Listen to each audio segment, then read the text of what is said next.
Bonjour, bienvenue à la méditation de la parole de Dieu, l'évangile de ce vendredi 24 mars 2023. C'est le vendredi de la 4e semaine de Carême. Au nom du Père et du Fils et du Saint-Esprit. Amen.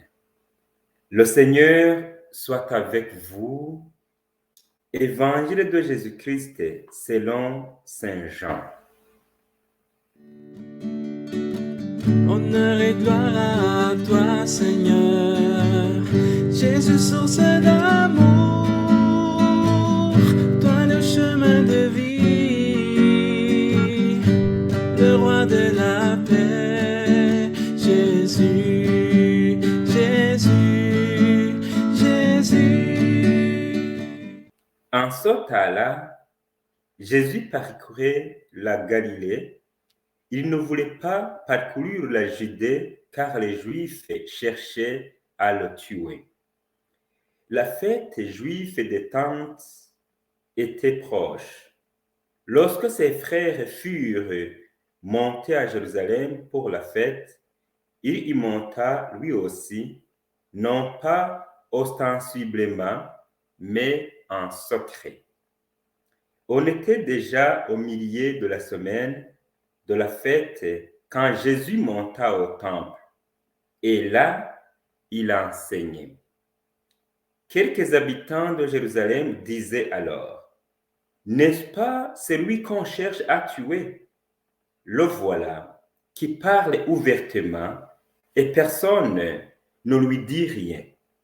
Nos chefs auront-ils vraiment reconnu que c'est lui le Christ? Mais lui, nous savons d'où il est. Or, le Christ, quand il viendra, personne ne saura d'où il est. Jésus lui enseignait dans le temple et s'écria, « Vous me connaissez et vous savez d'où je suis.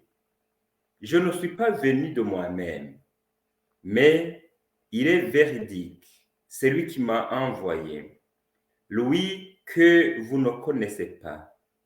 Moi, je le connais parce que je viens d'auprès de lui et c'est lui qui m'a envoyé. » On cherchait à l'arrêter, mais personne ne mit la main sur lui parce que son heure n'était pas encore venue. Acclamons la parole du Seigneur. Honneur et gloire à toi, Seigneur, Jésus, source d'amour, toi le chemin de vie, le roi de la paix, Jésus, Jésus, Jésus. Alors, le carême approche peu à peu de sa fin. Nous essayons de le vivre avec Jésus, mais on peut se demander comment Jésus a-t-il vécu ces dernières semaines, donc avant Pâques. Ce n'était pas vraiment facile pour lui. Il était traqué, haï, détesté, et recherché même par la police. Jésus, il va mourir, entouré de visages haineux. C'est vraiment dommage pour le Fils de l'homme, pour un Dieu. On l'accusait de transgresser la loi du sabbat, donc on disait qu'il ne respectait pas le jour du sabbat. On ne voulait pas non plus reconnaître qu'il est un prophète exceptionnel, donc qu'il est le Christ.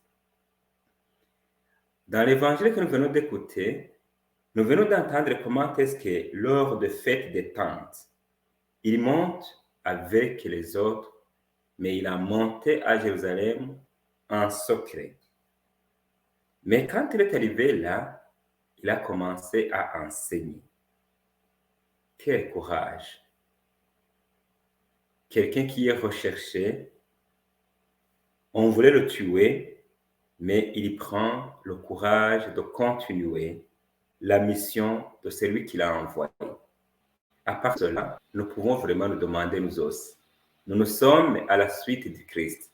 Nous pouvons nous demander, est-ce que moi, dans les moments difficiles, est-ce que je prends le courage d'annoncer le Christ, de lui témoigner, rendre témoignage à la vérité et à la vie, parler de Jésus ou parler de Dieu au milieu d'une génération qui ne croit plus à lui? Est-ce que j'ose se retirer pour aller soit à la messe ou aller faire une prière, soit au chapelet quand on est à la maison? Est-ce que vraiment j'ose le faire?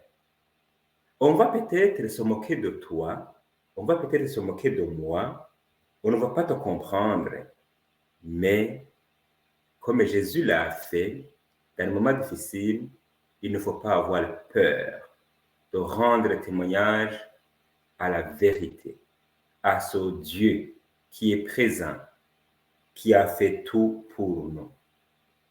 Quand il est arrivé au temple, Jésus, il a enseigné.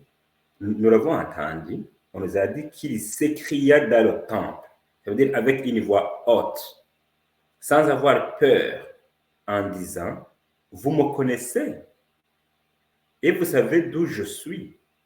Alors il leur dit la vérité de ce qu'il est. Il leur dit, je ne suis pas venu de moi-même. Il est véridique. C'est lui qui m'a envoyé.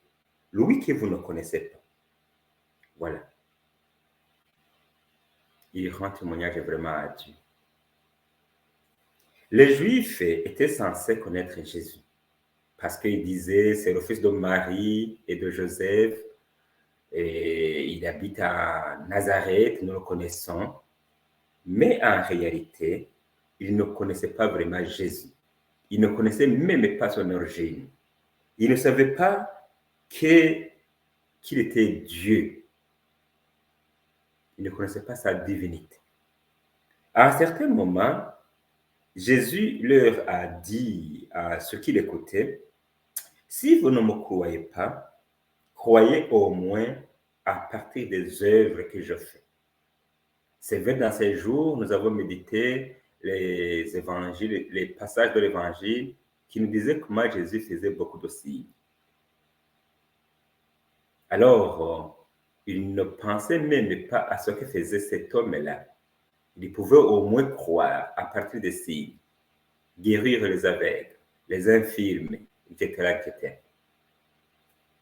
Chers amis, il est véridique, c'est lui qui nous a créés, c'est lui qui nous a choisis, c'est lui qui nous envoie et c'est lui qui nous accompagne. Il est vraiment véridique. Mais dans les moments difficiles, il est là, il est présent. Jésus, il était traqué, haï, détesté, même recherché. Mais il avait la paix. On peut se tenir de cela. Il avait la paix. C'est pourquoi d'ailleurs il a continué à enseigner sans hésiter, avec une voix haute.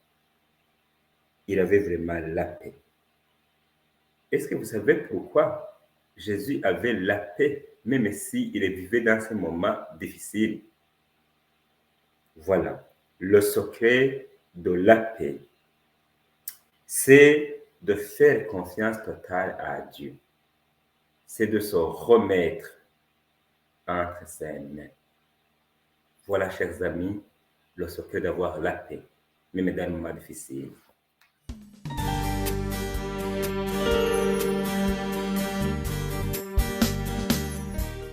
Merci Seigneur pour cette parole que tu nous donnes. Merci aussi parce que tu nous montres le secret de la paix. Aide-nous à faire confiance totale en toi et à se remettre toujours dans tes mains. Amen. Chers amis, merci d'avoir suivi cette méditation. Merci de rester fidèle et toujours à la parole de Dieu ou à ce même Dieu qui nous a appelés, qui est toujours fidèle. Alors, je vais vous laisser avec la bénédiction de Dieu lui-même. Le Seigneur soit avec vous. Que le Dieu Tout-Puissant et miséricordieux vous bénisse. Le Père, le Fils et le Saint-Esprit. Amen.